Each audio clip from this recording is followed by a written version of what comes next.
The grand setting of Prague Castle. Nazi forces once occupied this fortress. Now the Ukrainian flag flies as another war in Europe rages. This time, though, the continent is united against one common enemy, with the EU today agreeing to give more financial and military aid to Ukraine. But behind the smiley photo shoot, there are tensions over the energy crisis. During difficult times, everybody has to agree on common denominator and not this denominator which is suitable only to one country. EU members accuse this man, Germany's Olaf Scholz, of going it alone after he announced a $200 billion package to protect his people from high energy prices. Others think that that will push their prices up, and they want to agree a Europe-wide limit on the wholesale price of gas. Next spring, at the end of the winter, when our storages will be depleted, it is of paramount importance that we have a joint procurement of gas so that we avoid to outbid each other. Any divisions in Europe are a birthday bonus for Vladimir Putin, who turned 70 today and was given a gift certificate for a tractor from his Belarusian buddy Alexander Lukashenko. But the present Putin really wants is a harsh winter to freeze European support for Ukraine's empowered army. And he's relying on that because Ukrainian flags are popping up all over the areas he claims to have annexed in eastern Ukraine. As the defeats mount, Russia today sacked the commander of its eastern military district, the latest in a series of retreating reshuffles.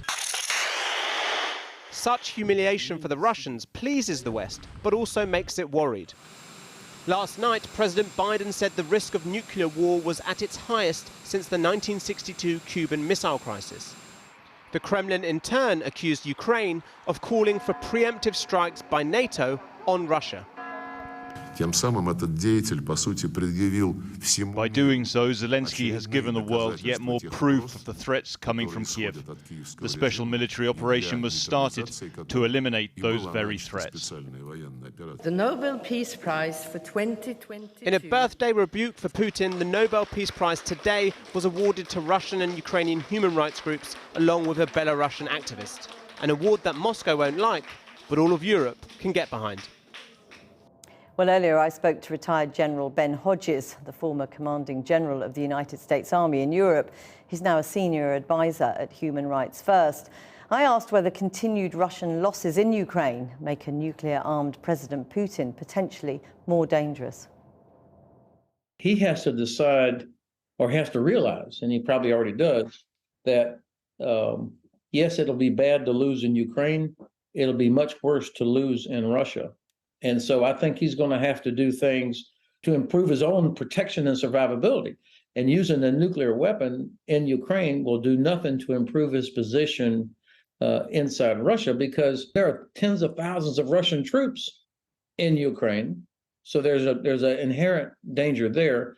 And it looks like there is a widening gap between the general staff and President Putin. And the general staff, the military, would have to be involved.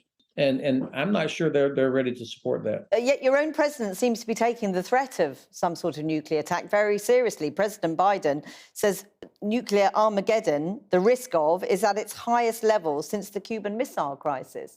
So is he wrong? Well, he has to take this serious, and I think all of us take it serious. The Russians have thousands of nuclear weapons, tactical as well as strategic. President Putin does not care how many people might die. So it's a calculation by him. Does it help his situation? Does it help him achieve anything? And I see zero upsides for the Kremlin to use a nuclear weapon. That doesn't mean there's no risk. And this is why the president is thinking through what would a response be if Russia made that terrible miscalculation. I just think it's unlikely. That doesn't mean it's not terribly dangerous. I think it's unlikely. One thought is that he might launch some sort of nuclear weapon, not necessarily on or close to the battlefield, but perhaps in the sea or off the coast. I mean, how does the West respond to something like that? If he does this, it would be, of course, to raise anxiety. And the whole point is to break the cohesion of the West and its support for Ukraine. That's the only way out for Russia. So that means that nuclear weapon is only useful if he doesn't use it. If he uses it, the U.S. will have to respond because China's watching, Iran is watching, North Korea is watching. We have to respond. The response is not necessarily nuclear, but it will be devastating. And you're quite right. Keeping that cohesion, that alliance strong, is absolutely critical. Are you worried about that alliance? I'm less worried now than I was even a month ago. And I say that because 74% of Germans support doing more for Ukraine. That's impressive to me. The Russians played the gas card too early. Germany had time to make adjustments. They will make it through this winter. The United States support for Ukraine is almost is up around 2/3 for continuing to do this. And keep in mind, this is the last winter that Russia can do this. This is the last winter that they can affect energy for Europe because everybody's already was starting to move away from it. And that's been accelerated by Russia's own actions. This is the last winter that we have to deal with them.